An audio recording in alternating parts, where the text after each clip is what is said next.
Hello students, welcome back to the channel. चलिए, determinant हम लोग पढ़ रहे हैं और काफी सारी चीजें हमने ऑलरेडी कवर कर ली हैं। डिटर्मिनेंट में हमने डिटर्मिनेंट को किस तरीके से खोलना है, ठीक है। उसके माइनर क्या होते हैं, कोफैक्टर क्या होते हैं, डिटर्मिनेंट की सबसे इंपॉर्टेंट सेक्शन जहां पे हमने बहुत सारी प्रॉपर्टीज पढ़ी डिटर्मिनेंट की, तो वो सारा सेक्शन हम लोग कवर कर चुके हैं। फैक्टर थ्योरम पढ़ा, ठीक है, और उसके कुछ क्या एप्लीकेशंस भी देखे, ठीक है। तो इसके बाद हमने स्पेशल डिटर्मिनेंट्स भी देखे, उसका यूज क्या है, ठीक है। मल्टीप्लीकेशन ऑफ डिटर्मिनेंट्स हमने देखा, ठीक है। मैट्रिक्स में और डिटर्मिनेंट मल्टीप्लीकेशन में डिफरेंस क्या होता है, ये बहुत अच्छी तरीके से देखा। तो ये सारी चीजें हम लोग अभी तक कवर कर चुके हैं डिटर्मिनेंट के लेक्चर में। आज के लेक्चर में हम बहुत इंपॉर्टेंट सेक्शन कवर करने वाले हैं, जो एग्जामिनेशन पॉइंट ऑफ व्यू से बहुत इंपॉर्टेंट होता है। चाहे वो एग्जामिनेशन आप जेई मेंस ले लीजिए, चाहे वो एग्जामिनेशन आप जेई एडवांस ले लीजिए, दोनों में आप देखिएगा कि ऑलमोस्ट एवरी ईयर एक सवाल तो इस सेक्शन से रहता ही रहता है। And that section is basically Cramer's rule, या फिर इसको हम सिस्टम ऑफ लीनियर इक्वेशन भी कहते हैं, ठीक है। तो आज हम लोग सीखेंगे कि यूजिंग डिटर्मिनेंट्स हम सिस्टम ऑफ लीनियर इक्वेशन किस तरीके से सॉल्व करते हैं, ठीक है। तो चलिए लेक्चर शुरू करते हैं। लेकिन इससे पहले, अगर आपने अभी तक चैनल सब्सक्राइब नहीं किया है स्टूडेंट्स, तो जल्दी से सब्सक्राइब कर लीजिए। वीडियो अगर पसंद आए, आपको लेक्चर में कुछ भी ऐसा एसेंशियल दिखे जो आपको कहीं ना कहीं आपकी प्रिपरेशन जर्नी में हेल्प करे, तो आप एक वीडियो पे लाइक जरूर कर दीजिए। आपको अगर कहीं भी किसी भी सेक्शन में कोई डाउट होता है या कुछ चीजें पूछनी होती हैं, तो आप कमेंट करके वीडियो के नीचे मुझसे पूछ सकते हैं और मैं उसका पर्सनल रिप्लाई आपको कर दूंगा, ठीक है। तो चलिए शुरू करते हैं आज का लेक्चर। आज का लेक्चर है हमारा क्रैमर्स रूल, यानी solving system of linear equations, ठीक है। देखिए, system of linear equation usually जो हमें दिया जाएगा, वो system of linear equation in 3 variables दिया जाएगा, ठीक है। वो दिखेगा कुछ इस तरीके से, जैसे for example a1x plus b1y plus c1z is equal to d1, ठीक है, इसको c1 लिख लेते हैं। उसी तरीके से a2x plus b2y plus c2z is equal to d2 and a3x plus b3y plus c3z is equal to d3। तो ये कुछ इस तरीके से दिखने वाला आपके पास इक्वेशन होगा इन 3 वेरिएबल, और इसी के सोल्यूशन के बारे में बात करनी होगी हमें। या तो पूरी तरीके से सॉल्व करना होगा, या फिर सोल्यूशन बताना होगा कि ये कंसिस्टेंट है, इनकंसिस्टेंट है। तो पहले ये कुछ टर्म्स समझते हैं कि अगर किसी भी सिस्टम ऑफ लीनियर इक्वेशन का सोल्यूशन एग्जिस्ट करता है, नहीं एग्जिस्ट करता है, तो उसको हम किस तरीके से लिखते हैं, बोलते हैं, ठीक है। तो देखिए, कभी भी आपके पास साइमल्टेनियस लीनियर इक्वेशन है, ठीक है, तो उसके दो ही सिनेरियोज बन सकते हैं। पहला सिनेरियो बन सकता है कंसिस्टेंट। जब भी हमारा साइमल्टेनियस लीनियर इक्वेशन कंसिस्टेंट बोला जाएगा, इसका मतलब ये है कि यहां पे एटलीस्ट वन सोल्यूशन एग्जिस्ट करेगा उस सिस्टम ऑफ लीनियर इक्वेशन का। इनकंसिस्टेंट बोला जाएगा जब उसका कोई भी सोल्यूशन एग्जिस्ट नहीं करेगा। तो ये टर्मिनोलॉजीज बड़ी क्लियर होनी चाहिए, क्योंकि एग्जामिनेशन में ये terminologies as it is without explaining them use होती हैं, ठीक है। तो आपको बहुत क्लियर होना चाहिए। तो कंसिस्टेंट मतलब एटलीस्ट वन सोल्यूशन, इनकंसिस्टेंट मतलब नो सोल्यूशन। अब कंसिस्टेंट भी है तो उसके भी क्या होंगे, अलग अलग different types of solution exist कर सकते हैं। कैसे? तो या तो उसका एग्जैक्टली वन सोल्यूशन होगा, तो इसको हम लोग यूनिक सोल्यूशन भी कहते हैं। जब भी हमारे पास एग्जैक्टली वन सोल्यूशन आएगा, तो उसको हम क्या कहते हैं, यूनिक सोल्यूशन। यूनिक सोल्यूशन में भी आपके पास दो सिनेरियोज बनेंगे, एक ट्रिवियल सोल्यूशन। अब ये वर्ड बहुत ज्यादा यूज होगा, ट्रिवियल सोल्यूशन। जब भी ट्रिवियल सोल्यूशन की बात की जाती है, यानी कहा जाता है कि जितने भी वेरिएबल्स हैं उसका सिर्फ एक ही सोल्यूशन है, दैट इज जीरो।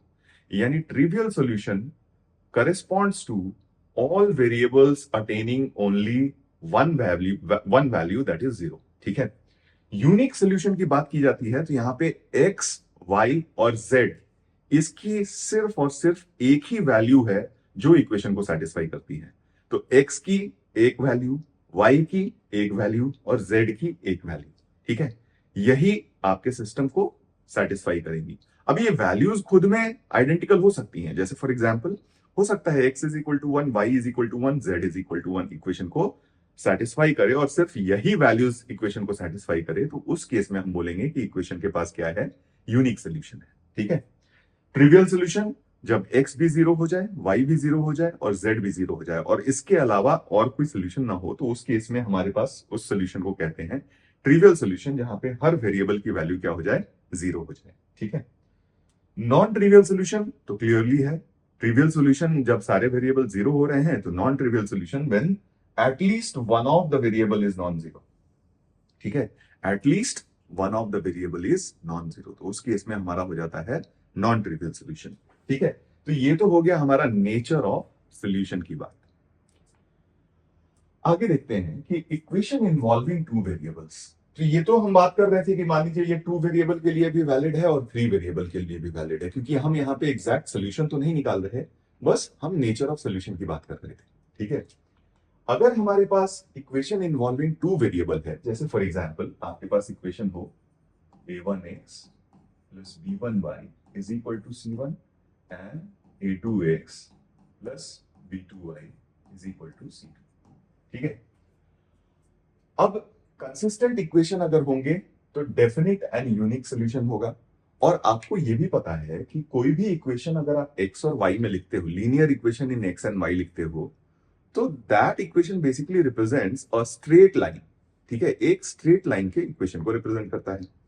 अब इस केस में कंसिस्टेंट होना है अगर इक्वेशन को, तो आपके पास क्या होना चाहिए, डेफिनेट सोल्यूशन होना चाहिए और यूनिक सोल्यूशन होना चाहिए। यूनिक सोल्यूशन होने के केस में हमारे पास क्या होगा कि ये लाइंस आपस में, अगर ये लाइंस रिप्रेजेंट कर रहे हैं, तो ये लाइंस आपस में क्या होनी चाहिए, इंटरसेक्टिंग होनी चाहिए। तो इस केस में आपके पास सिनेरियो क्या हो जाएगा, इंटरसेक्टिंग लाइंस। इनकंसिस्टेंट इक्वेशन होगा, यानी कहने का मतलब इक्वेशन का कोई भी सोल्यूशन नहीं होगा, यानी दोनों लाइंस आपस में इंटरसेक्ट नहीं करनी चाहिए। तो ये नहीं करने का एक ही सिनेरियो हो सकता है, कब, जब दोनों लाइंस आपस में क्या हो जाए, पैरेलल हो जाए। देखिए बच्चों, ये कॉन्सेप्ट इसी साल 2024 एडवांस में पूछा गया है, तो ये बहुत अच्छी तरीके से समझ लीजिए, क्योंकि यूजुअली हम लोग क्या करते हैं, इसको आसान मान के ओवरलुक कर देते हैं, लेकिन एक्चुअली ये आसान है नहीं। एग्जामिनेशन में पूछा जाता है तो उसको फिर उसमें हम फंस के रह जाते हैं। ठीक है। तो कंसिस्टेंट इक्वेशन मतलब आपका डेफिनेट एंड यूनिक सोल्यूशन होगा, यानी लाइंस आपकी क्या होनी चाहिए, इंटरसेक्टिंग होनी चाहिए। इनकंसिस्टेंट इक्वेशन है, यानी नो सोल्यूशन होगा और लाइंस क्या होनी चाहिए, पैरेलल होनी चाहिए। डिपेंडेंट इक्वेशंस कहने का मतलब कि ये दोनों लाइंस क्या हो जाएंगी, आइडेंटिकल हो जाएंगी, यानी आपके इनफाइनाइट सोल्यूशन हो जाएंगे। एक बार फिर से मैं बताता हूं कि डिपेंडेंट इक्वेशन किसको कहते हैं। जैसे मान लीजिए इसको मैं कुछ इस तरीके से लिखता हूं। ठीक है। इसको minus c1 is equal to zero और इसको minus c2 is equal to zero. Suppose ये हमारा लाइन L1 को रिप्रेजेंट करता है और ये हमारा लाइन L2 को रिप्रेजेंट करता है। ठीक है। तो ये डिपेंडेंट इक्वेशन कब रिप्रेजेंट करेगा, जब आपके पास L1 is equal to lambda times L2 हो जाएगा, यानी सम कांस्टेंट टाइम्स L2। अगर ये रिलेशन आपके पास फॉलो होता है तो हम क्या कहते हैं, इन इक्वेशंस को डिपेंडेंट इक्वेशंस कहते हैं। और जब भी ये सिनेरियो बनेगा तो आपके पास इनफाइनाइट सोल्यूशन का केस होगा, यानी आपके लाइंस आइडेंटिकल हो जाएंगे। कैसे होंगे, ध्यान से देखिए। अगर L1 is equal to lambda L2 लिखता हूं मैं, यानी कहने का मतलब हमारे पास एक equation a1x plus b1y plus c1 is equal to zero हो जाएगा, और माइनस c1 चलिए लिख लेते हैं, minus c1 is equal to zero हो जाएगा। और दूसरा लाइन, सिंस सॉरी ये L1 is equal to lambda L2 relation लिखा है, तो L2 पहले लिख लेते हैं, a2x plus b2y minus c2 is equal to zero. और L1 निकालने के लिए आप इस इक्वेशन में क्या करोगे, लैम्डा से मल्टीप्लाई कर दोगे, यानी आपका L2 जो हो जाएगा lambda a2x plus lambda b2y minus lambda c2 is equal to zero. अब देखोगे कि आपके कोएफिशिएंट्स प्रोपोर्शनल हो गए। ठीक है। कोएफिशिएंट्स क्या हो गए, प्रोपोर्शनल हो गए। तो जब भी हमारे लाइन के इक्वेशन में coefficients and constant term proportional हो जाता है, तो ये लाइंस क्या हो जाते हैं, आइडेंटिकल हो जाते हैं। यानी कहने का मतलब कि अगर इसी पे हमें कुछ कंडीशंस लिखना रहे कि ये लाइंस इंटरसेक्टिंग कब होंगे, पैरेलल कब होंगे और आइडेंटिकल कब होंगे, तो देखिए पैरेलल का सिचुएशन तो बड़ा सिंपल है। पैरेलल हो जाता है कब, जब आपके पास A1 upon A2 is equal to B1 upon B2 and is not equal to C1 upon C2 होता है। तो ये सिनेरियो आपका पैरेलल लाइंस का हो जाता है। आइडेंटिकल कब हो जाता है, यानी डिपेंडेंट आइडेंटिकल लाइंस के करेस्पॉन्डिंग आपके पास आइडेंटिकल या कोइंसिडेंट एक ही साथ है, मतलब एक के ऊपर एक ओवरलैपिंग टाइप का लाइन सिचुएशन, तो उस केस में A1 upon A2 is equal to B1 upon B2 and is equal to C1 upon C2 हो जाता है। ठीक है, और इंटरसेक्टिंग लाइंस के लिए A1 upon A2 is not equal to B1 upon B2। Intersecting lines के लिए A1 upon A2 is not equal to B1 upon B2। तो ये तीन सिनेरियोज अगर आपको याद हो तो आप system of linear equation in two variable बहुत आसानी से सॉल्व कर सकते हो, क्योंकि तीन ही सिचुएशन होने पड़ेंगे। या तो इंटरसेक्ट करेंगे तो उस केस में ये कंडीशन फॉलो होगा, या फिर पैरेलल होंगे तो उस केस में ये कंडीशन फॉलो होगा, और आइडेंटिकल होंगे तो उस केस में ये सिचुएशन फॉलो होगा। इस केस में आपका यूनिक सोल्यूशन, इस केस में इनफाइनाइट सोल्यूशन, और इस केस में नो सोल्यूशन। सिंपल। ठीक है, नेक्स्ट बात करते हैं इक्वेशन इन्वॉल्विंग थ्री वेरिएबल्स। ठीक है, जहां से हमने अपनी कहानी की शुरुआत करी थी। तो मान लीजिए ये आपके तीन इक्वेशंस दिए हुए हैं। अब यहां से हमें क्या करना है, एक्स वाई और जेड की वैल्यू निकालनी है यूजिंग डिटर्मिनेंट्स। ठीक है, तो उसको निकालने के लिए हम लोग क्या करते हैं, ठीक है, चार डिटर्मिनेंट फॉर्म करते हैं।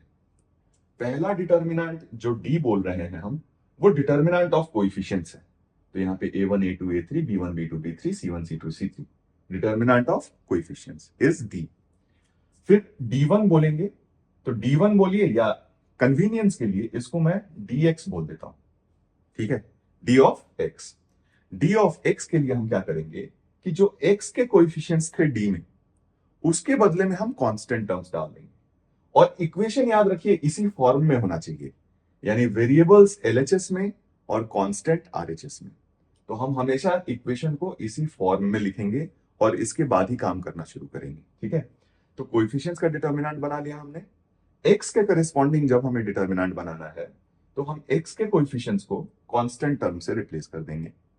y के करेस्पॉन्डिंग अगर हमें डिटर्मिनेंट बनाना है तो हम y के कोएफिशिएंट्स को कांस्टेंट टर्म से रिप्लेस कर देंगे। ठीक है, और z के करेस्पॉन्डिंग अगर हमें डिटर्मिनेंट बनाना है तो हम क्या करेंगे, z के कोएफिशिएंट्स को कांस्टेंट टर्म से रिप्लेस कर देंगे। इतना करने के बाद आपका सोल्यूशन बड़ा सिंपल हो जाता है। x की वैल्यू जो आती है वो क्या आ जाती है, जो x के करेस्पॉन्डिंग आपने डिटर्मिनेंट बनाया है अपॉन डी। y की जो वैल्यू आएगी वो y के करेस्पॉन्डिंग जो आपने डिटर्मिनेंट बनाया है अपॉन डी। ठीक है, y के करेस्पॉन्डिंग जो आपने डिटर्मिनेंट बनाया अपॉन डी, और z की जो वैल्यू आएगी वो z के करेस्पॉन्डिंग जो आपने डिटर्मिनेंट बनाया और अपॉन डी। बड़ा सिंपल सा। तो कहानी ये हो गई कि आपके पास लीनियर इक्वेशन का एक सिस्टम दिया हुआ है थ्री वेरिएबल में। आप सबसे पहले क्या करोगे, एक कोएफिशिएंट्स का डिटर्मिनेंट बना लो। x के करेस्पॉन्डिंग डिटर्मिनेंट बनाने के लिए x के कोएफिशिएंट को आप कांस्टेंट से रिप्लेस कर दो। y के करेस्पॉन्डिंग डिटर्मिनेंट बनाने के लिए y के कोएफिशिएंट्स को आप कांस्टेंट से रिप्लेस कर दो, और z के करेस्पॉन्डिंग डिटर्मिनेंट बनाने के लिए z के कोएफिशिएंट्स को आप कांस्टेंट से रिप्लेस कर दो। जैसे ही ये चारों डिटर्मिनेंट मिल जाते हैं हमें, x की value dx upon D, y की value dy upon D, z की value dz upon D. Simple. ठीक है, लेकिन यहां पे भी वो चीजें तो हमें डिस्कस करनी पड़ेंगी ना। ऐसी ऐसी पॉसिबल सिचुएशन आ सकती है ना कि जहां पे इसका यूनिक सोल्यूशन हो, जहां पे इसका इनकंसिस्टेंट हो जाए इक्वेशन, यानी नो सोल्यूशन हो, या फिर जहां पे इनफाइनाइट सोल्यूशन। अब देखिए उसके ऊपर अगर हम बात करें तो इस डी के ऊपर बहुत कुछ डिपेंड करता है, क्योंकि ये डिनोमिनेटर में जा रहा है। तो डी अगर जीरो हुआ तो गड़बड़ हो सकती है। तो यानी दो ही सिनेरियो हमें यहां से डिफरेंशिएट होता हुआ दिख रहा है।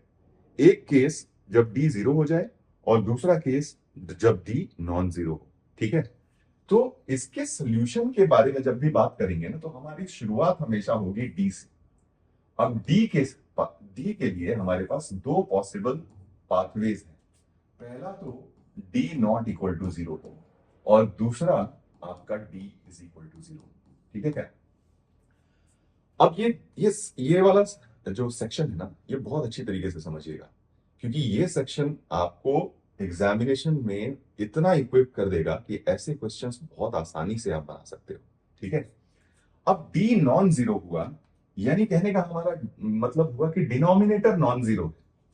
तो भैया अगर डिनोमिनेटर नॉन जीरो है तो ये फ्रैक्शन जो भी हमने डिफाइन किया है, रेशियो जो भी डिफाइन किया है, ये तो रेशियो नॉन एग्जिस्टेंट नहीं हो सकता है, मतलब अनडिफाइंड रेशियो नहीं हो सकता है। जो भी होगा एक डिफाइंड वैल्यू होगी, यानी इस केस में आपके पास हो जाता है यूनिक सोल्यूशन। ठीक है, इस केस में आपके पास क्या हो जाता है, यूनिक सोल्यूशन। तो आपको अगर system of linear equation in 3 variable में कभी भी यूनिक सोल्यूशन का केस डिस्कस करना हो तो आपको सीधे सीधे काम करना है कि d नॉट इक्वल टू 0। ठीक है, फिर अगर d इज इक्वल टू 0 हो जाता है तो क्या क्या होगा, तो फिर दो सिचुएशन हो सकते हैं। अगर d 0 हो जाए और dx dy dz में से कोई भी एक नॉन जीरो रह जाए, एक बार फिर से सुनिएगा, अगर डिनोमिनेटर 0 हो जाए और न्यूमरेटर में से तीनों में से कोई एक भी नॉन जीरो रह गया तो फिर वो रेशियो डिफाइन नहीं होगा। सपोज मान लीजिए dy आपका नॉन जीरो रह गया, तो non zero quantity upon zero is not defined, तो इस केस में आपके पास नो सोल्यूशन होगा। ठीक है, तो यहां से भी हमारे दो रास्ते निकलते हैं। पहला रास्ता निकलता है कि if at least one of dx dy और dz is non zero, is non zero. इस केस में जो आपके पास रिजल्ट आएगा वो रिजल्ट होगा नो सोल्यूशन का। नो सोल्यूशन यानी कहने का मतलब इनकंसिस्टेंट हो जाएगा सिस्टम हमारा, सिस्टम विल बी इनकंसिस्टेंट। ठीक है, यहां पे कंसिस्टेंट हो गया क्योंकि आपका सोल्यूशन एग्जिस्ट कर रहा है। कोई भी एक सोल्यूशन एग्जिस्ट करेगा तो सिस्टम को हम कंसिस्टेंट कहेंगे। ठीक है, दूसरा सिनेरियो बनेगा हमारा कि if all of dx dy dz are zero, ये तीनों ही साइमल्टेनियसली जीरो हो जाए तो इस केस में हमारे पास इनफाइनाइट सोल्यूशन का केस बनता है। ठीक है, यहां पे बन जाएगा इनफाइनाइट सोल्यूशन, और इनफाइनाइट सोल्यूशन है तो सिस्टम ऑफ इक्वेशन क्या हो जाएगा, कंसिस्टेंट। क्योंकि एक भी अगर सोल्यूशन एग्जिस्ट किया तो सिस्टम ऑफ इक्वेशन क्या हो जाता है, कंसिस्टेंट। तो ये आपके पास सीन बनता है। शुरुआत हम हमेशा डी से करेंगे, डी की वैल्यू देखेंगे, अगर नॉन जीरो है तो यूनिक सोल्यूशन, जीरो है तो फिर वहां से हमें दो चीजें चेक करनी पड़ेंगी। इनफैक्ट तीनों डिटर्मिनेंट इंडिविजुअली चेक करने पड़ेंगे कि तीनों डिटर्मिनेंट में से कहीं ऐसा तो नहीं है कि कोई नॉन जीरो है। अगर नॉन जीरो है तो उस केस में हमारे पास नो सोल्यूशन हो जाएगा। अगर तीनों में से तीनों के तीनों जीरो हैं तो उस केस में हमारे पास इनफाइनाइट सोल्यूशन हो जाएगा। ठीक है, यहां पे एक और चीज मैं बताता हूं आपको, इनफाइनाइट सोल्यूशन का केस थोड़ा सा ट्रिकी हो जाता है। क्यों ट्रिकी हो रहा है, ध्यान से देखिए। ट्रिकी इसलिए हो रहा है क्योंकि यहां पे हमें सबसे पहले तो क्या करना है, सबसे पहले करना है कि डी की वैल्यू चेक करनी है, एक डिटर्मिनेंट यहां सॉल्व करना पड़ेगा।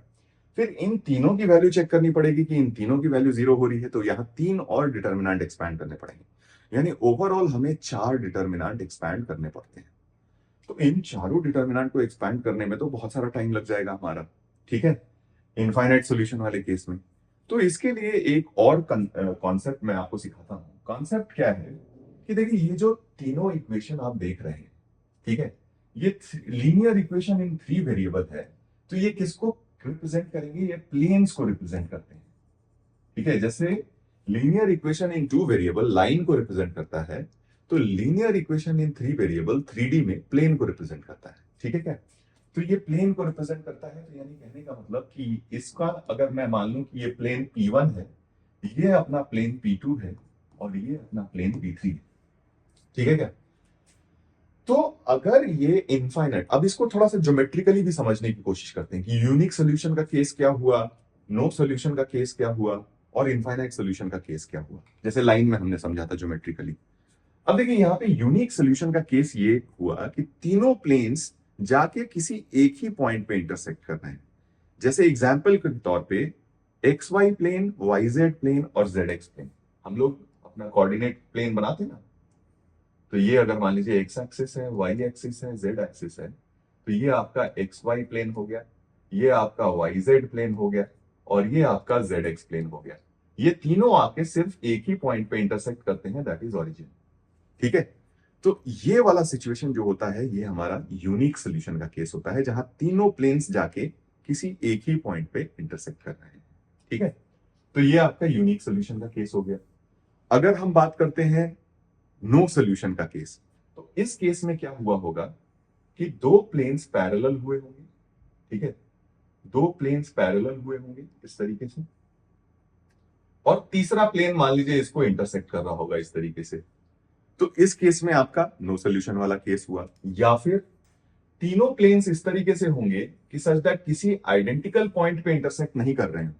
जैसे ये दोनों प्लेन यहां पे इंटरसेक्ट कर रहे हैं, ये दोनों प्लेन यहां पे इंटरसेक्ट कर रहे हैं, ये दोनों प्लेन यहां पे इंटरसेक्ट कर रहे हैं, तो इस केस में भी आपके पास तीनों प्लेन पे लाई करने वाला कोई कॉमन पॉइंट नहीं। देखो, सोल्यूशन ढूंढने का मतलब क्या है कि हम एक ऐसा point x comma y comma z ढूंढ रहे हैं जो तीनों प्लेन पे लाई करे।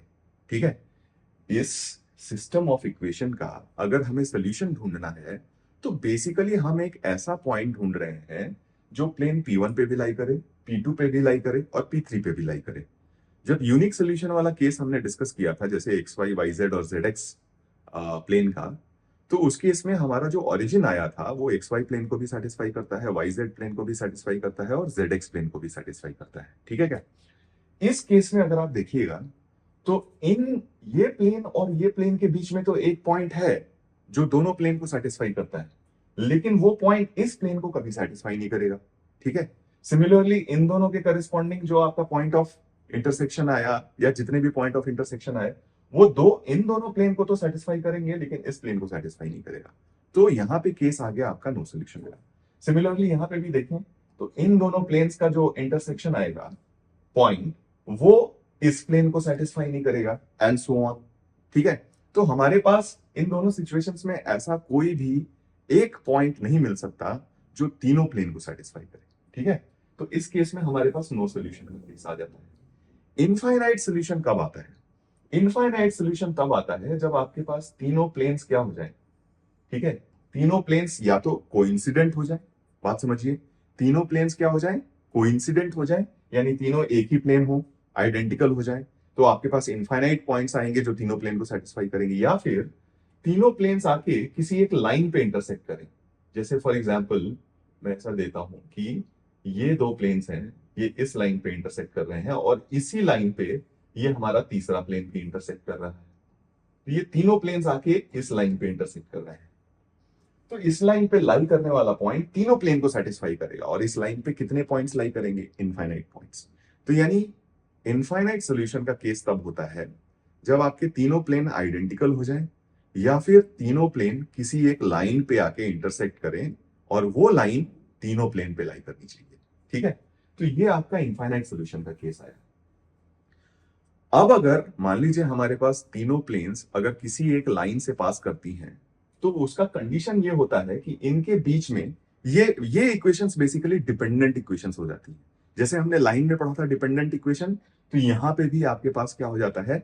डिपेंडेंट इक्वेशन का सिचुएशन बन जाता है। यानी आपके पास P1 प्लस या P1 इज इक्वल टू, है ना, P1 is equal to lambda P2 plus mu P3 का सीन बन जाता है। तो जब भी आपके पास इनफाइनाइट सोल्यूशन आएगा तो इसके करस्पॉन्डिंग हमारे पास प्लेन्स के बीच में आपस का रिलेशन क्या होगा? प्लेन्स के बीच में आपस का रिलेशन होगा कि P1 is equal to lambda P2 plus mu P3 का सीन बन जाएगा। ठीक है, अगर ये सीन बन जाता है तो हमारे पास प्लेन्स का क्या हो जाएगा, यानी सिस्टम ऑफ इक्वेशन का क्या हो जाएगा? इनफाइनाइट सोल्यूशन हो जाएगा। ये सिनेरियो जो होता है वो दोनों केसेस को कैटर कर लेता है, जहां पे प्लेन्स किसी एक लाइन पे इंटरसेक्ट कर रहे हैं या फिर तीनों प्लेन्स क्या हो गए हैं? आइडेंटिकल हो गए। ठीक है, तो हमेशा याद रखेंगे कि इनफाइनाइट सोल्यूशन के केस में तीनों प्लेन्स का इक्वेशन क्या हो जाता है? डिपेंडेंट हो जाता है। ठीक है, तो यहां तक तो हमने पढ़ी सारी कहानी, ठीक है, कि कब कंसिस्टेंट होता है, कब इनकंसिस्टेंट होता है, सोल्यूशन कैसे निकालते हैं, ठीक है, इनफाइनाइट सोल्यूशन कब होता है, यूनिक सोल्यूशन कब होता है। तो ये सारी चीजें हमें अब थोड़ी समझ में आ गई हैं। लेकिन जब तक हम इसको अप्लाई नहीं करेंगे, जब तक इसको यूज नहीं करेंगे, तब तक ये क्वेश्चंस, मतलब ये कॉन्सेप्ट्स हमारे दिमाग में सॉलिडिफाई नहीं होंगे, ठीक है।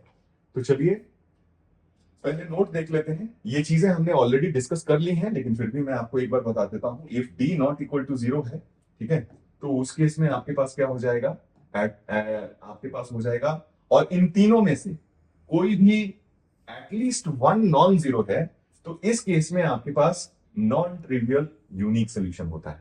नॉन ट्रिवियल यूनिक सोल्यूशन तो हो जाएगा, डी नॉट इक्वल टू 0 के करस्पॉन्डिंग आपके पास यूनिक सोल्यूशन तो पक्के से आएगा। अब ये यूनिक सोल्यूशन ट्रिवियल हो या नॉन ट्रिवियल हो, ये D1 D2 D3 पे डिपेंड करता है। अगर D1 D2 D3 तीनों ही 0 हो जाएं, तो उस केस में ट्रिवियल सोल्यूशन हो जाएगा, और तीनों में से कोई भी एक नॉन जीरो हुआ तो नॉन ट्रिवियल सोल्यूशन होगा। तो ये बात तो हमें बहुत अच्छी तरीके से समझ में आती है। फिर अगर D1 D2 D3 और D ये चारों 0 हो जाएं, तो उस केस में इक्वेशन हमारा कंसिस्टेंट होता है और हमारे पास होता है इनफाइनाइट सोल्यूशन। हमने यहां पे देखा था ये वाला सिनेरियो, ठीक है। फिर अगर डी 0 हो लेकिन तीनों में से कोई एक नॉन जीरो हो, तो नो सोल्यूशन का केस आ जाता है, यानी ये वाला सिनेरियो, ठीक है। तो ये चीज हमने ऑलरेडी डिस्कस कर ली है। एक और होता है होमोजेनस सिस्टम ऑफ इक्वेशन। इसमें और पहले वाले इक्वेशन में बस डिफरेंस ये आया कि यहां पे जो कांस्टेंट वैल्यूज होती है ना, ये सारी की सारी हम 0 ले लेते हैं। यानी यहां स्मॉल d1 की वैल्यू 0, स्मॉल d2 की वैल्यू 0, स्मॉल d3 की वैल्यू 0। तो यानी यहां पे d1 d2 और d3 जो हमने इक्वेशन में लिया था, उन तीनों को हम 0 से रिप्लेस कर देंगे। तो आइए देखते हैं एक बार क्या होना क्या चाहिए। अगर ये भी 0 आ गया, ये भी 0 आ गया और ये भी 0 आ गया, तो ये अगर तीनों 0 आ जाते हैं, तो इस सिस्टम ऑफ इक्वेशन को हम लोग कहते हैं होमोजेनस सिस्टम ऑफ इक्वेशन। और इसमें होता क्या है, होता यह है कि अगर ये तीनों 0 हो गए, ये D2 है, D1 D2 D3 0 हो गए, तो ये डिटर्मिनेंट 0 हो जाएगा, ये डिटर्मिनेंट 0 हो जाएगा, क्योंकि आपके एक कॉलम के सारे एलिमेंट्स 0 हैं, एक कॉलम के सारे एलिमेंट्स 0 हैं, और एक कॉलम के सारे एलिमेंट्स 0 हैं। तो होमोजेनस सिस्टम ऑफ इक्वेशन में dx, dy और dz ये तो तीनों आपको हमेशा 0 मिलेंगे, ठीक है। इसकी वैल्यू आपको हमेशा 0 मिलेगी। तो यानी अगर इसकी वैल्यू हमेशा 0 मिली, तो अब d के ऊपर बहुत कुछ डिपेंड करेगा। तो d अगर नॉन जीरो हुआ, तो उसमें x भी 0, y भी 0 और z भी 0 हो जाएगा, क्योंकि dx, dy, dz तो ऑलरेडी 0 आ चुके हैं, और d नॉन जीरो आएगा तो तीनों वैल्यूज आपकी हो जाएंगी 0। तो ये आपका सीन बन जाता है ट्रिवियल सॉल्यूशन का। लेकिन अगर d भी 0 आ गया, तो 0/0, 0/0, 0/0, ठीक है। ये अगर सिचुएशन जब आता है, तो ये इनफाइनाइट सोल्यूशन का केस होता है, ठीक है। तो यानी होमोजेनस सिस्टम ऑफ इक्वेशन में आपके पास सीन जो बनेगा, क्योंकि यहां पे आपके पास dx, dy और dz ये तो तीनों ही 0 होंगे इन एनी केस, ठीक है। इन एनी केस ये 0 होंगे। तो अब कहानी सिर्फ डी पे अटकती है। तो डी के लिए दो ऑप्शन बचे हैं आपके पास। एक, तो अगर डी नॉट इक्वल टू 0 होगा, तो इस केस में हो गया आपका ट्रिवियल सॉल्यूशन, ट्रिवियल सॉल्यूशन, ठीक है। और अगर डी इक्वल टू 0 हो गया, तो इस केस में आ गया आपका इनफाइनाइट सॉल्यूशन, ठीक है। तो यही दो सिचुएशन यहां पे बन सकते हैं, या तो ट्रिवियल सॉल्यूशन या फिर इनफाइनाइट सॉल्यूशन। यानी इसमें नो सॉल्यूशन वाला कोई केस नहीं बनता है। यानी homogeneous system of equation inconsistent कभी नहीं हो सकता, ये बात याद रखिए। Homogeneous system of equation inconsistent कभी नहीं हो सकता। बात समझ में आई? एक बार दिमाग में डाल लीजिए। होमोजेनस सिस्टम ऑफ इक्वेशन के पास दो ही चॉइसेस हैं, या तो ट्रिवियल सॉल्यूशन देगा या फिर इनफाइनाइट सॉल्यूशन देगा। ट्रिवियल सॉल्यूशन के केस में आपका डी नॉन जीरो होना चाहिए। क्या होना चाहिए? नॉन जीरो होना चाहिए। और इनफाइनाइट सॉल्यूशन के केस में डी आपका 0 होना चाहिए, ठीक है। तो बस यही याद रखनी है चीजें। तो एक बार अगर हम पूरी कहानी समराइज करें, ठीक है, पूरी कहानी समराइज करें तो आइए एक साथ एक जगह पे समराइज कर लेते हैं, यहीं पे समराइज कर लेते हैं। ठीक है, समरी ये हो गया कि आपके पास अगर सिस्टम ऑफ इक्वेशन कुछ इस तरीके से लिखा हुआ है, मैं इसको ऐसे लिखता हूं A I X plus B I Y plus C I Z. ठीक है, C I Z is equal to D I. ठीक है, जहां आई की वैल्यू है 1 2 3, तो आपको तीन इक्वेशन मिल जाएंगे, तीन इक्वेशन मिल जाएंगे। कहानी हर बार हमारे पास डी से शुरू होगी, यानी कोएफिशिएंट के डिटर्मिनेंट से शुरू होगी।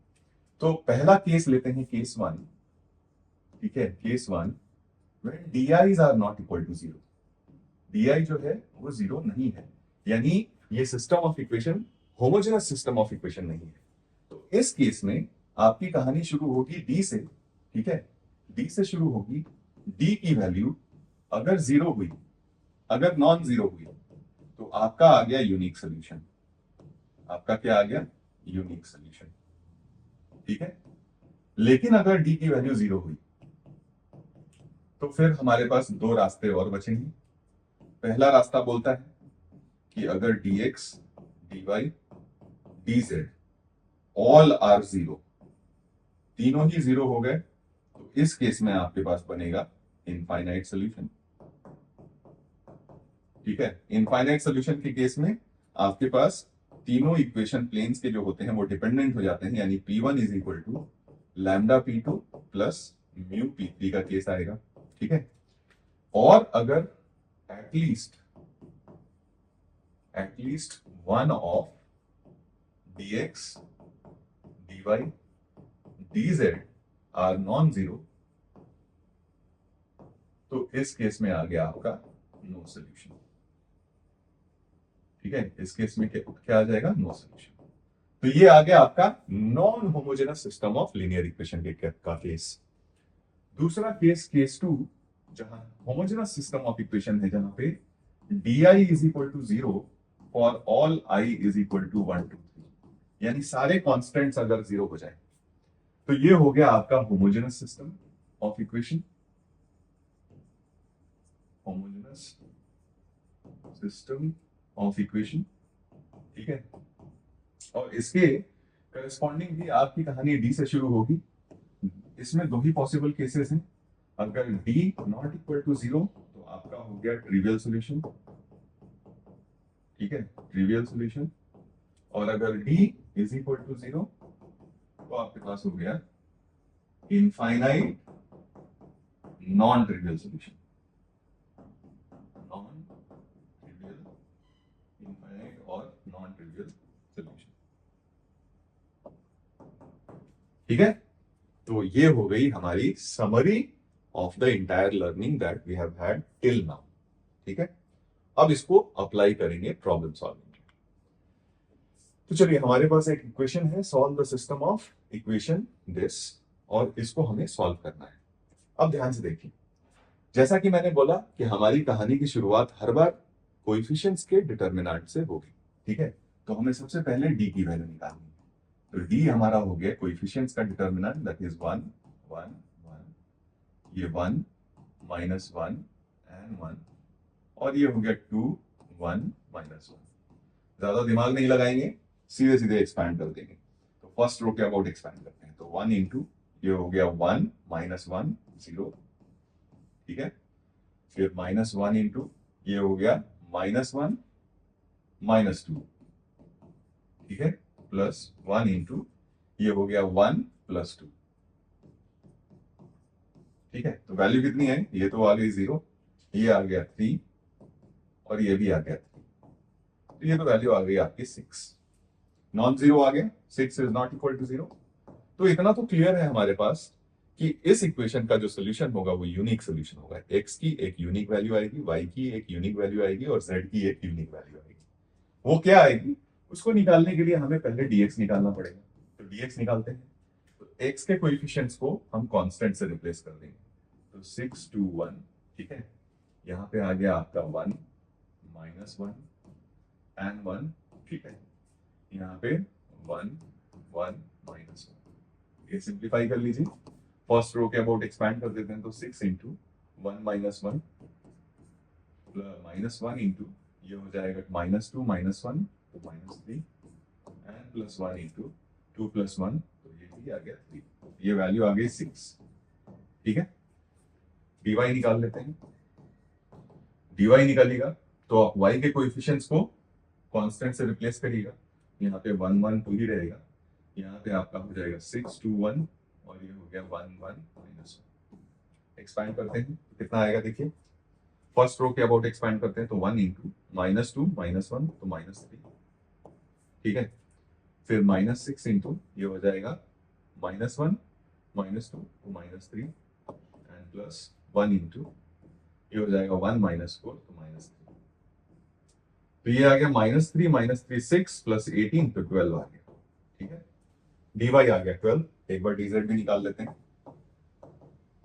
तो dz में z के कोएफिशिएंट को कांस्टेंट से रिप्लेस कर देंगे, तो ये 1 1 2 आपका रहेगा, यहाँ पे 1 -1 1 रहेगा, यहाँ से 6 2 1 हो जाएगा। ठीक है, ये वैल्यू सिंप्लीफाई करते हैं, फर्स्ट रो के अबाउट एक्सपैंड, तो ये हो गया -1 -2 तो -3 -1 इंटू ये हो गया 1 एंड +2 +3 और ये हो गया +6 टाइम्स, सॉरी -1 के साथ होगा 1 -4 तो -3 एंड +6 इंटू यहाँ पे हो जाएगा 1 +2 दैट इज 3। तो ये हो गया आपका, ये +3 -3 कट जाएगा तो यहाँ पे बच गया 18। dx निकल चुका है, dy निकल चुका है, dz निकल चुका है, d निकल चुका है, d की वैल्यू 6 आ चुकी है, तो हमारे पास x की वैल्यू आ गई dx अपॉन d तो 6/6 तो 1, y की वैल्यू dy अपॉन d तो 12/6 तो 2 और z की वैल्यू dz अपॉन d है ना, तो ये आ गया 18/6 दैट इज 3। तो इसका जो सोल्यूशन हो गया एक्स वाई जेड का यूनिक सोल्यूशन आया। ठीक है, और ये क्या आया, ये आया 1 2 3, सिंपल। ठीक है, इस तरीके से हम निकाल देंगे। कई बार क्या होता है कि इसमें मेहनत तो बहुत करनी पड़ गई। ठीक है, आपको डी निकालना पड़ गया, dx निकालना पड़ गया, dy निकालना पड़ गया, dz निकालना पड़ गया, 4 डिटर्मिनेंट सॉल्व करने पड़ गए। कई बार क्या होता है ना कि ये स्ट्रेट फॉरवर्ड ही हमें दिख जाता है। इस इक्वेशन को हम चाहें तो बिना क्रैमर्स रूल के भी बहुत आसानी से सॉल्व कर सकते हैं। कैसे, तो इन दोनों इक्वेशन को अगर मैं ऐड करता हुआ दिख रहा हूं तो साफ साफ दिख रहा है मेरा y और z कैंसिल आउट होता हुआ, यानी इसको मैं इक्वेशन 1, इसको मैं इक्वेशन 2 और इसको मैं इक्वेशन 3 बोलूं। ठीक है, तो ध्यान से देखिए, इधर मैं सॉल्व करता हूं छोटे से जगह में, तो यहाँ पे आपके पास 2 + 3 अगर आप करेंगे, ठीक है, तो यहाँ पे y cancel, z cancel, 3x = 3, साफ साफ हमारे पास x की वैल्यू क्या आ गई 1। मतलब ऐसा नहीं है कि कोई एक मेथड हम जानते हैं तो उसकी पूंछ पकड़ के हम पूरा आगे बढ़ेंगे, नहीं, हम वहां दिमाग लगाएंगे कि जो मेथड हम जानते हैं क्या वो इजीली हमें सोल्यूशन तक पहुंचा सकता है। अगर नहीं पहुंचा सकता है तो हम देखेंगे कोई आसान मेथड।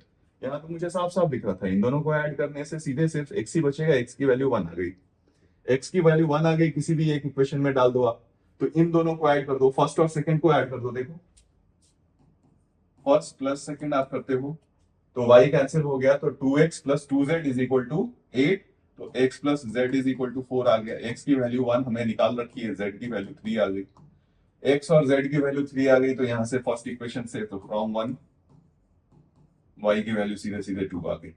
मतलब कहने का ये है कि हमने ये मेथड क्रैमर्स रूल तो पढ़ा है, लेकिन ऐसी कोई जरूरत नहीं है कि हर बार हम क्रैमर्स रूल से ही सॉल्व करें। हमें इक्वेशन देखना है, पहले सोचना है कि क्या क्रैमर्स रूल यहाँ पे हमारा इफेक्टिव मेथड होगा। अगर होगा तो ठीक है, नहीं होगा तो हम ऑल्टरनेट मेथड अगर हमें ज्यादा इफेक्टिव दिख रहा है तो वो कर लेंगे। अब आप ही इमेजिन करिए कि या तो इतनी मेहनत करके और फिर हम आंसर तक पहुंचते, या फिर इतने छोटे से जगह में मैंने पूरा इक्वेशन सॉल्व कर लिया। ठीक है, तो ये चीजें हमें प्रेजेंस ऑफ माइंड रखनी पड़ेंगी, specially in the examination hall. ठीक है, चलिए नेक्स्ट क्वेश्चन देखते हैं, solve the system of equation. तो भाई क्रैमर्स रूल पढ़ा है तो पहले क्रैमर्स रूल से ही शुरुआत करते हैं। तो यहां से अगर सिस्टम ऑफ इक्वेशन अगर आप सॉल्व करते हो तो डी की वैल्यू निकालो, तो डी की वैल्यू निकालोगे तो कोएफिशिएंट्स का डिटरमिनेंट 1 4 7, ये 2 5 8 और ये आपका दिखता है 3, 6 और 9। इसको सिंप्लीफाई करेंगे, फर्स्ट रो के अबाउट एक्सपैंड कर देते हैं, तो 1 इंटू 45 माइनस 48, तो -3 -2 इंटू ये हो गया 36 और -42, -6 एंड प्लस 3 टाइम्स ये हो गया आपके पास 32 -35, तो -3, तो ये बन गया आपका -3 + 12 एंड -9। भाई साहब ये तो वैल्यू आ गई 0। यूनिक सोल्यूशन तो गया हमारे हाथ से, क्योंकि जब d = 0 आ जाता है तो यूनिक सोल्यूशन का केस तो हो ही नहीं सकता। ठीक है, अब बात आती है कि या तो ये इनफाइनाइट सोल्यूशन हुआ होगा या फिर नो सोल्यूशन वाला केस हुआ होगा। अब पहले तो मैं नॉर्मल तरीका आपको करके बताता हूं, फिर मैं बताऊंगा कि इसको हम नॉर्मल तरीके से रिलेटिवली कम टाइम में आसानी से कैसे कर पाते हैं। ठीक है, तो इसमें सबसे पहले नॉर्मल मेथड dx की वैल्यू निकालते हैं। dx हो गया हमारा 147 को हम 6, 15 और 24 से रिप्लेस करेंगे। 6, 15, 24, ये हो गया 2, 5, 8। आपको दिख ही रहा है कि यहाँ पे मेहनत काफी हमें करनी पड़ेगी। चलिए भाई कर लेते हैं। 6 इंटू ये हो गया 45 माइनस 48 माइनस 3 माइनस 2 इंटू ये हो गया आपका 19 इंटू 15 इंटू 9, तो 135 और -24 इंटू 6, तो 144 है ना, तो 135 माइनस 144 माइनस 9 हो गया।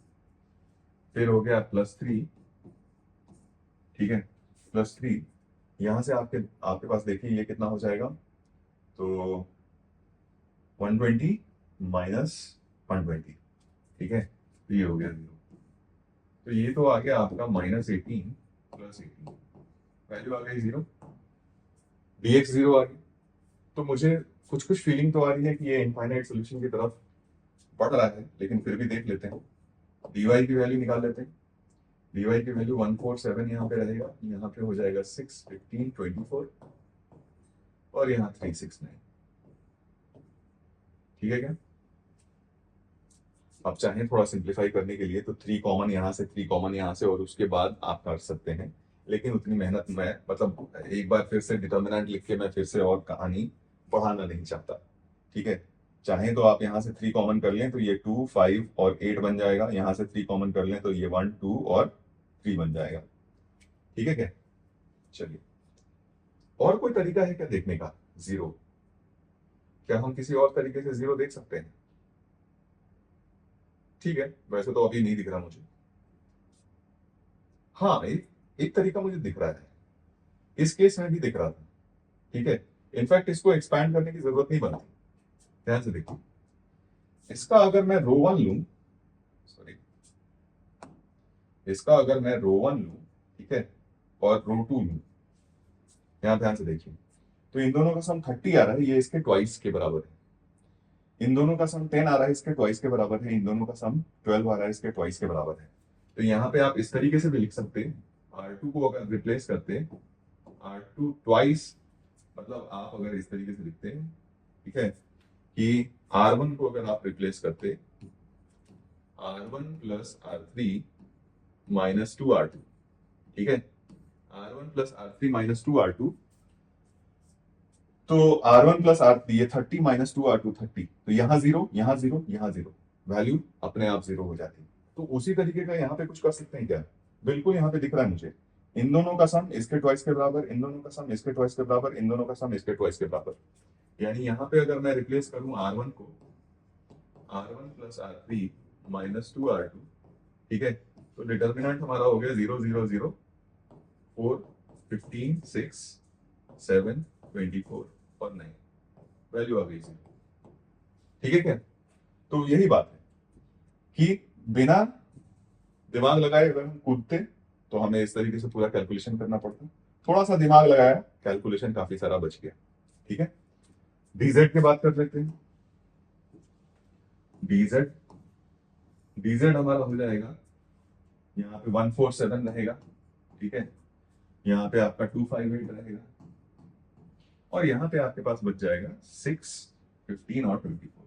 यहाँ पे भी सीन वही बन गया, सीन बन गया कि अगर आपने R1 को रिप्लेस किया R1 को रिप्लेस किया R1 plus R3 minus 2 R2, तो आपके पास डी जेड की भी वैल्यू क्या आ जाएगी 0।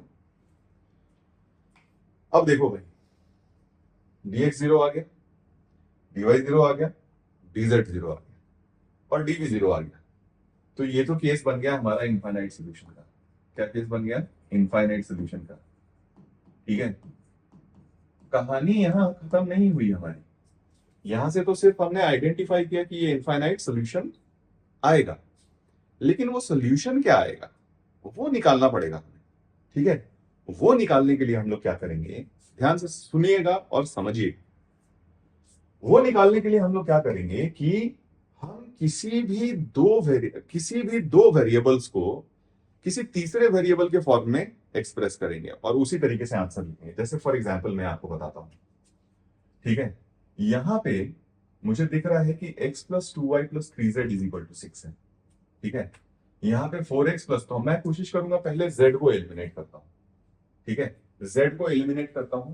तो एक काम करते हैं, एक और पेज ऐड कर लेते हैं। यहाँ पे इक्वेशन था x plus 2y plus 3z। ठीक है, x plus 2y plus 3z is equal to 6। फिर है हमारा 4x प्लस 5y, है ना, plus 6z is equal to 15।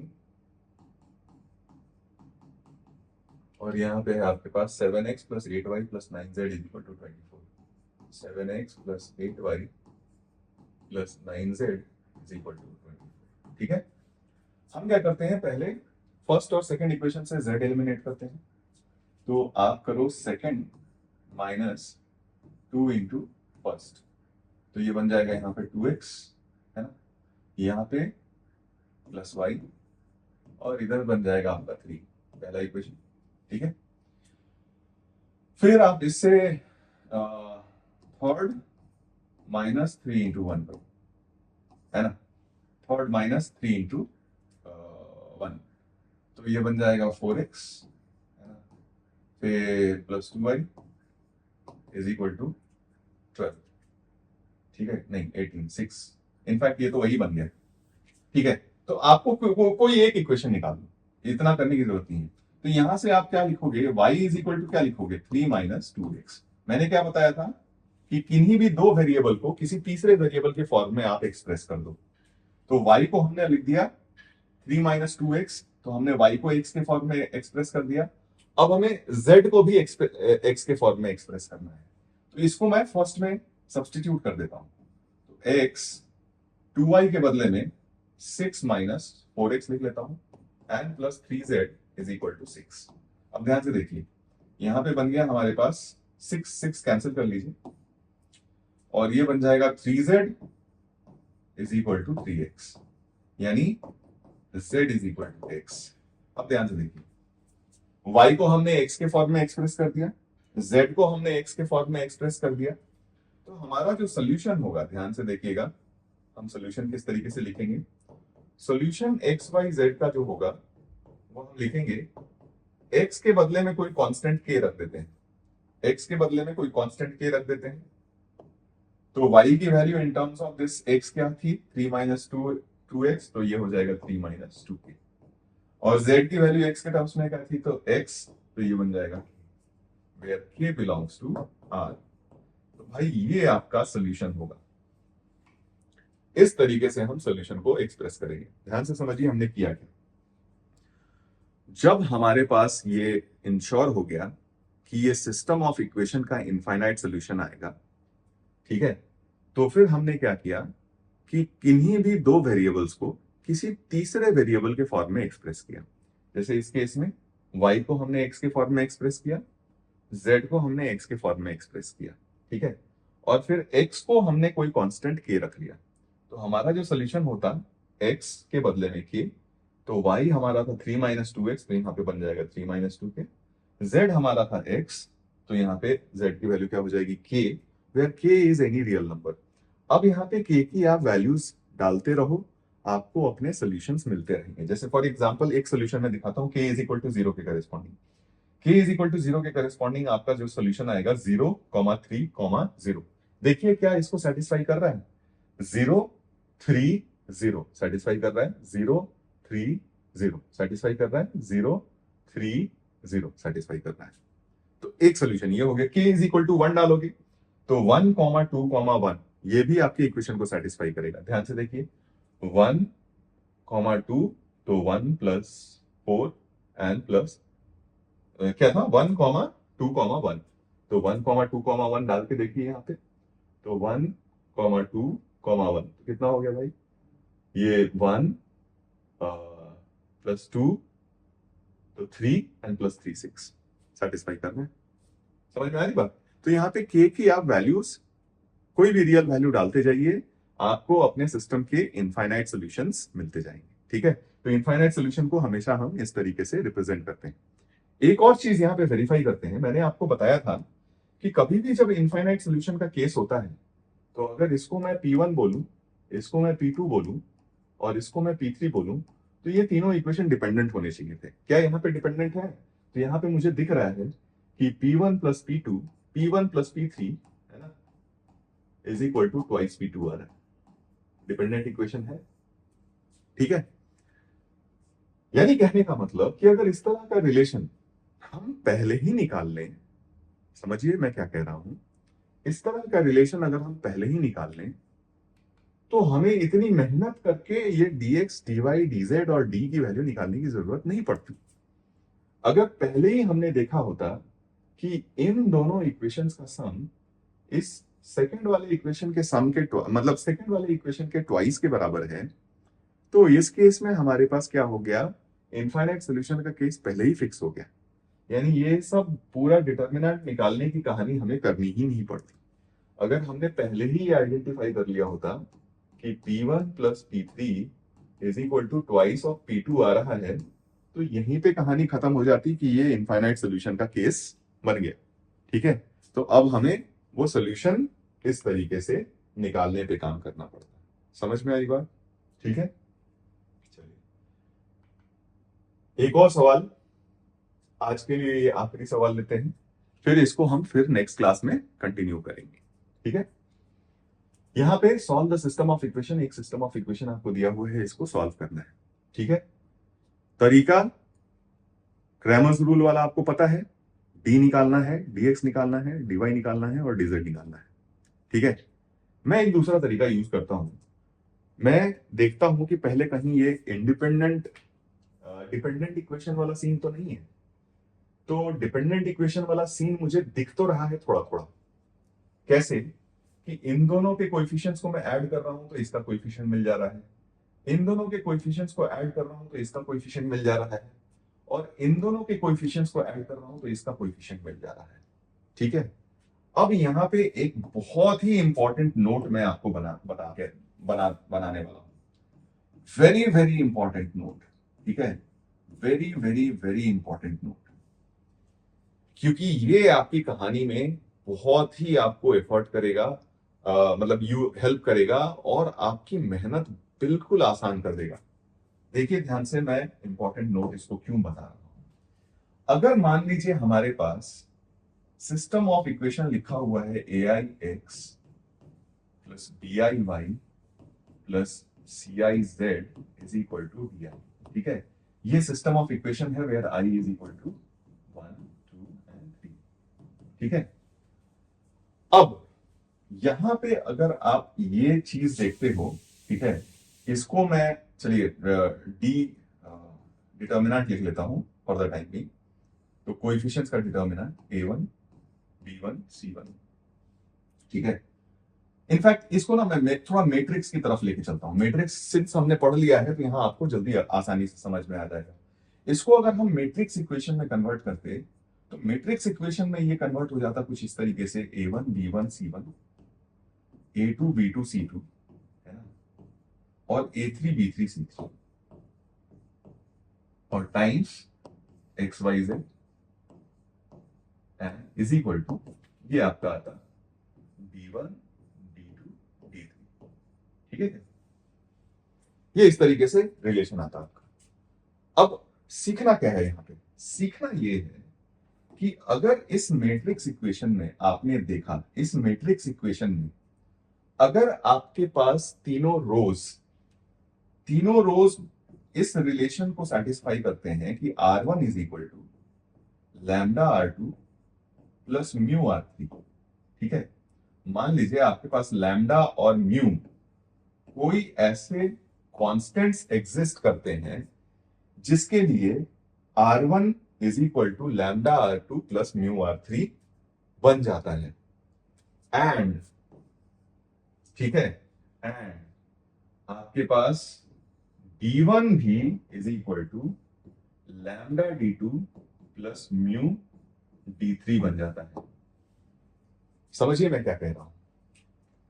आपने R1 रो को lambda times R2 plus mu times R3 express किया ऑफ कोएफिशिएंट्स वाला मैट्रिक्स में, और सेम रिलेशन अगर आपको इस कांस्टेंट वाले मैट्रिक्स में भी मिलता है तो इस केस में आपके पास होता है इनफाइनाइट सॉल्यूशन।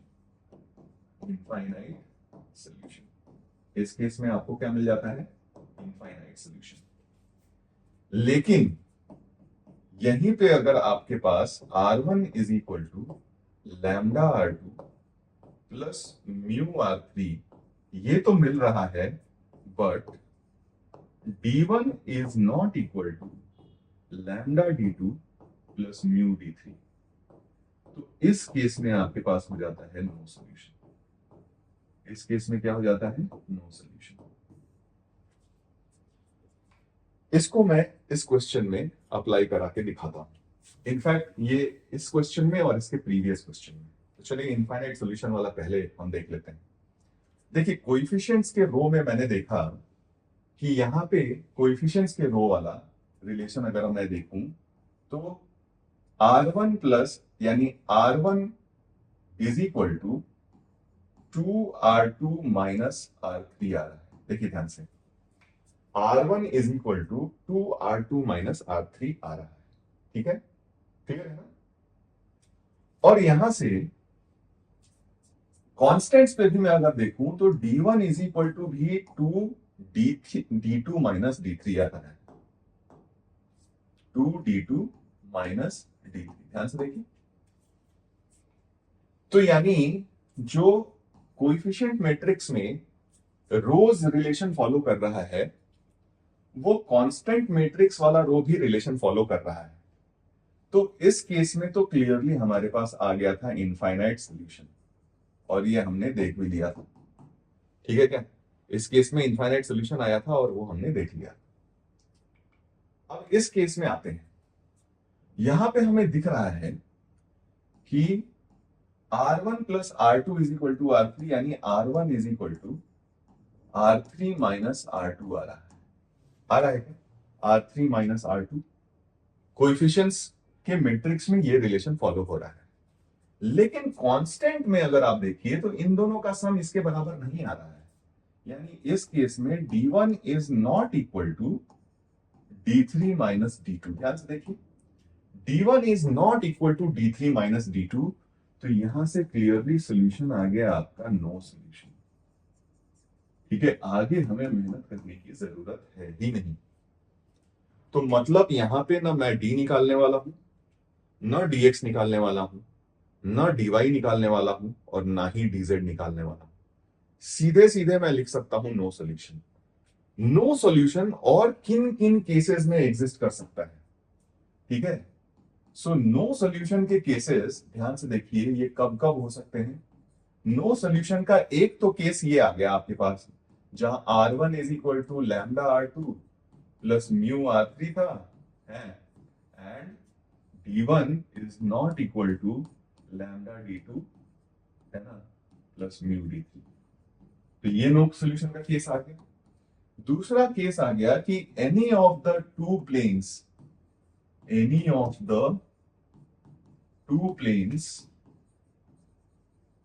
Are parallel.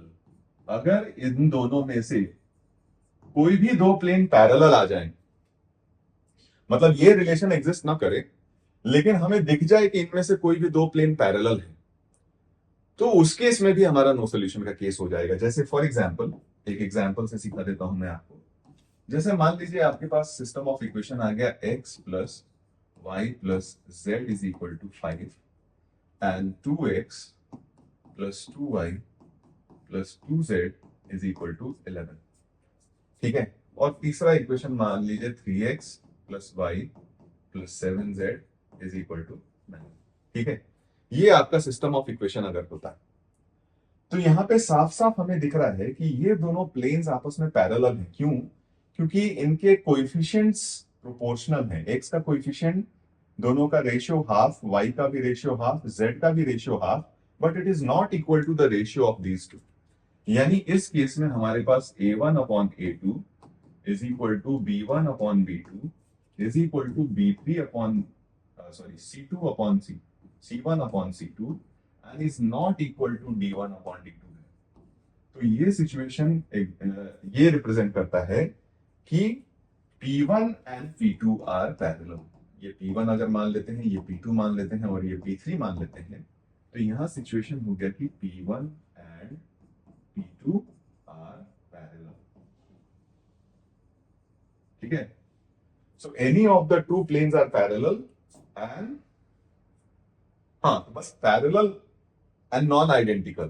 ठीक है, पैरेलल का मतलब यहां equal to d1 upon d2 वाला केस मत ले लेना। ठीक है, तो अगर कोई भी दो प्लेन आपके पैरेलल आ जाते हैं तो वो भी सिचुएशन आपका क्या हो जाएगा? नो सॉल्यूशन का केस हो जाएगा। तो आपको अगर ये चीज याद रहती है तो इक्वेशन या क्वेश्चन सॉल्व करने में बहुत आसानी हो जाएगी। आपको मैट्रिक्स की एग्जैक्ट या डिटर्मिनेंट की एग्जैक्ट वैल्यूज निकालने के ऊपर काम नहीं करना पड़ेगा। तो इस लेक्चर में इतना ही रखते हैं स्टूडेंट्स। नेक्स्ट लेक्चर में हम कुछ और भी क्वेश्चन सॉल्व करेंगे और कुछ और भी कॉन्सेप्ट सीखेंगे जो एक्चुअली एग्जामिनेशन में बहुत हेल्पफुल होती हैं। एक बार फिर से मैं बोल देता हूं, ये वीडियो बहुत ही इंपॉर्टेंट है। अगर आपने ये वीडियो अच्छे से देखा है, इसकी चीजें अच्छे तरीके से समझी हैं, तो आपको एग्जामिनेशन में फॉर श्योर क्रैमर्स रूल के सवाल कभी भी गलत नहीं होंगे और उसमें आप कभी भी मिस्टेक नहीं करेंगे। ठीक है, तो मिलते हैं नेक्स्ट लेक्चर में, जहां पे कुछ और भी क्वेश्चंस, कुछ और भी इंटरेस्टिंग आइडियाज हम डिस्कस करेंगे और मोस्ट प्रोबेबली नेक्स्ट लेक्चर हमारा डिटर्मिनेंट का लास्ट लेक्चर होगा। तो see you in the next lecture. Till then, be happy, be confident, keep studying and keep working hard.